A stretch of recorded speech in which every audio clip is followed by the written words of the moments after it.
Salam sejahtera, terima kasih karena bersama dengan saya di Nazalin Unity Channel. Bersatu bergolak lagi, giliran rekaman audio pakatan sulit pula muncul. Inilah pakatan-pakatan demi pakatan sulit muncul. Kalau pakatan itu datang daripada gerakan langkah Sheraton, pakatan-pakatan sulit sudah kini menjadi kebiasaan.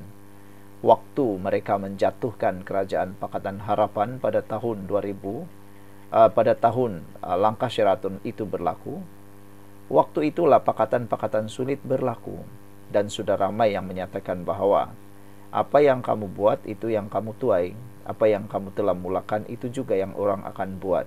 Kau buat orang jahat, orang akan balas kau jahat juga, kata netizen. Kali ini terbukti bahwa pakatan sulit kini mulai muncul dalam Perikatan Nasional itu sendiri. Pakatan-pakatan sulit dari belakang, kiri, kanan, depan, atas, depan, bawah, semua kini bermunculan. Inilah yang dikatakan kelahiran generasi baru pakatan sulit. Apa pula kini pakatan sulit yang berlaku dalam Perikatan Nasional atau daripada Bersatu? Krisis dalaman Bersatu nampaknya terus meruncing apabila hari ini terdedah pula 3 rekaman audio yang didakwa melibatkan pemimpin tinggi partai itu. Ia dikatakan merakam perbincangan dalam pertemuan sulit. Beberapa pemimpin kanan Bersatu melibatkan gerakan tersusun menyerang pemimpin partai itu. Gerakan tersebut dipercayai diketuai Timbalan Presiden Bersatu Hamzah Zainuddin. Rakaman itu muncul kira-kira 48 jam selepas ahli parlimen Tasik Gelugur Wan Saiful Wanjan secara terbuka menyerang Setiausaha Agung partinya Azmin Ali dan turut mengaitkan bekas Menteri Selangor itu dengan dakwaan video seks. Dalam satu rakaman yang tersebar itu, Ketua Bersatu Puchong Muhammad Sukar Mustafa kedengaran memberi arahan kepada beberapa individu yang dikenali sebagai Deli, Hang Tuajaya, dan Bujal untuk memainkan peranan tertentu bagi menyekat satu keputusan penting parti daripada disahkan oleh Perhimpunan Agung Tahunan PAT mereka. Sebelum kita teruskan ulasan ini, jangan lupa tinggalkan komen Anda dengan tanda pagar "Kami benci pengkhianat". Sebelum itu, izinkan dulu saya kongsikan kepada Anda semua, ini ialah terapi imun Transofector for Life, terapi imun yang meningkatkan daya imun badan kita sehingga 400%. Secara umum dan ringkasnya, apabila imun badan kita lemah, apabila imun badan kita bodoh, apabila imun badan kita tidak lagi bertindak dengan bijaksana, imun badan kita akan menyerang diri kita sendiri, imun badan kita akan jadi bodoh sehingga penyakit yang ada dalam tubuh badan kita tidak dapat dikenal pasti dan berakar pula di dalam tubuh badan kita. Terapi imun ini mengajar, mendidik, dan menguatkan imun badan kita serta menyeimbangkannya. Apabila imun badan kita sudah jadi kuat, bijaksana, dan seimbang, imun badan kita lah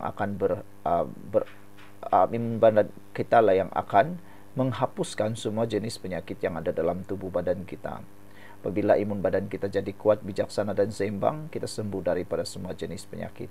Cepat dapatkan produk hebat ini melalui nombor telepon saya yang tertera. Produk ini lulus KKM halal dan diperakui oleh dokter-dokter di seluruh dunia. Anda mungkin menemui jawaban kepada doa Anda hari ini. Saudara-saudara sekalian, menariknya ulasan kali ini ialah siapa dalang kepada pergerakan sulit, pakatan sulit ini.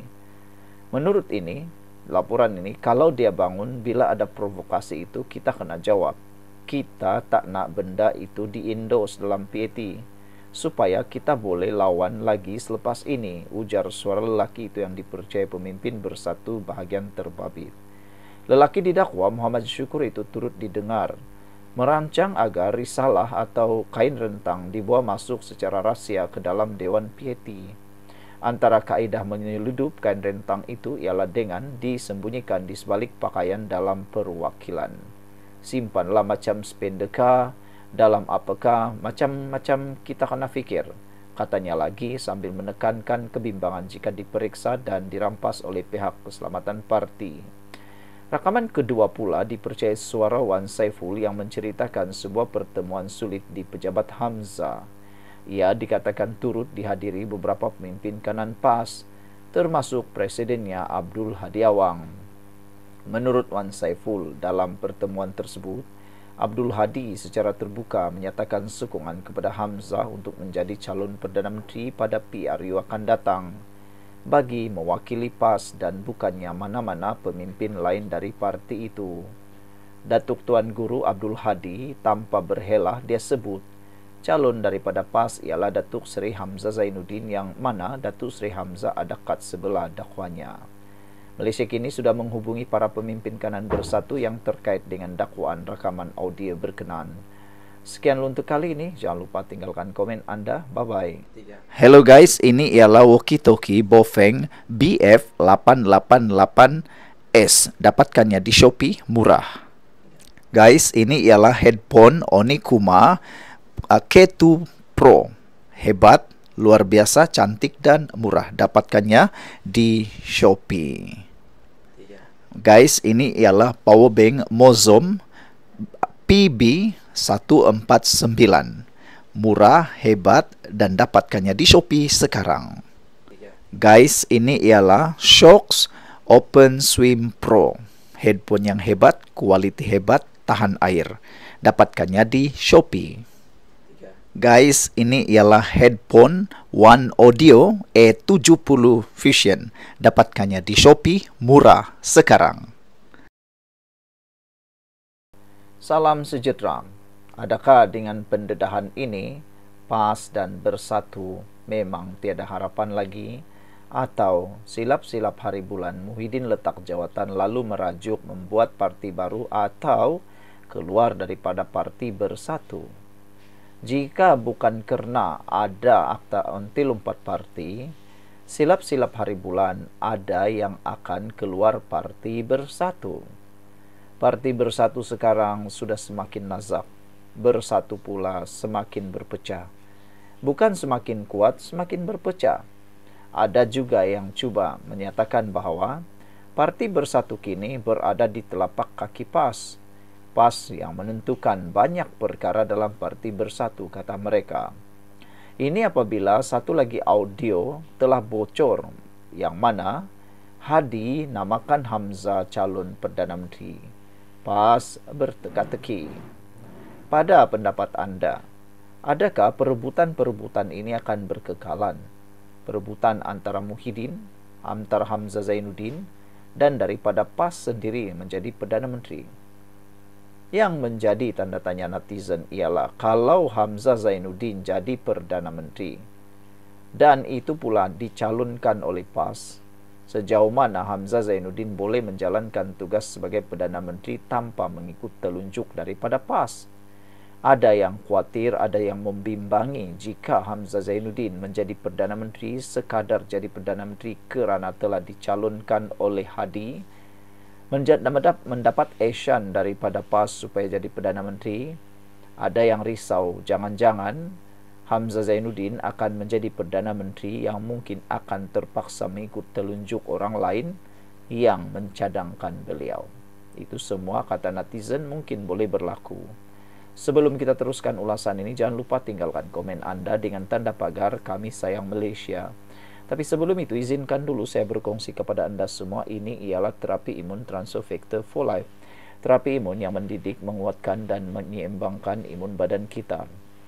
Apabila imun badan kita sudah jadi kuat, bijaksana dan seimbang, imun badan kita lah yang akan menghapuskan semua jenis penyakit yang ada dalam tubuh badan kita. Produk ini lulus KKM halal dan diperakui oleh dokter-dokter di seluruh dunia. Kalau anda sudah berdoa bertahun-tahun untuk sembuh daripada penyakit, mungkin ini jawapan yang Tuhan hantar untuk masalah kesehatan anda. Setiausaha PAS Taqiyuddin Hasan hari ini mengelak daripada menjawab soalan berhubung kandungan rakaman audio yang mendakwa parti itu mahu timbalan Presiden Bersatu Hamzah Zainuddin dinamakan calon Perdana Menteri Perikatan Nasional PN. Taqiyuddin berkata beban untuk membuktikan dakwaan itu terletak kepada individu yang membuat tuduhan. Taqiyuddin juga berteka-teki ketika ditanya mengenai pertemuan yang didakwa berlangsung dengan Presiden PAS Abdul Hadi Awang didakwa mencalonkan Hamzah. Jelasnya, menjadi perkara biasa bagi pemimpin parti komponen PN bertemu secara berkala.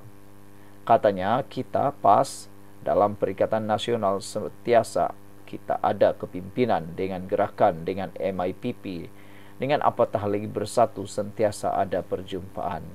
Jadi kalau nak kata perjumpaan top 5 PAS ke siapa ke itu biasa. Malah kita semasa sidang parlimen kita selalu Presiden PAS ini buat apa dia macam panggil usrah. Semua ahli parlimen Perikatan Nasional datang sini untuk dengar. Jadi bagi kita perjumpaan itu adalah perkara biasalah, bukan perkara yang asing katanya lagi.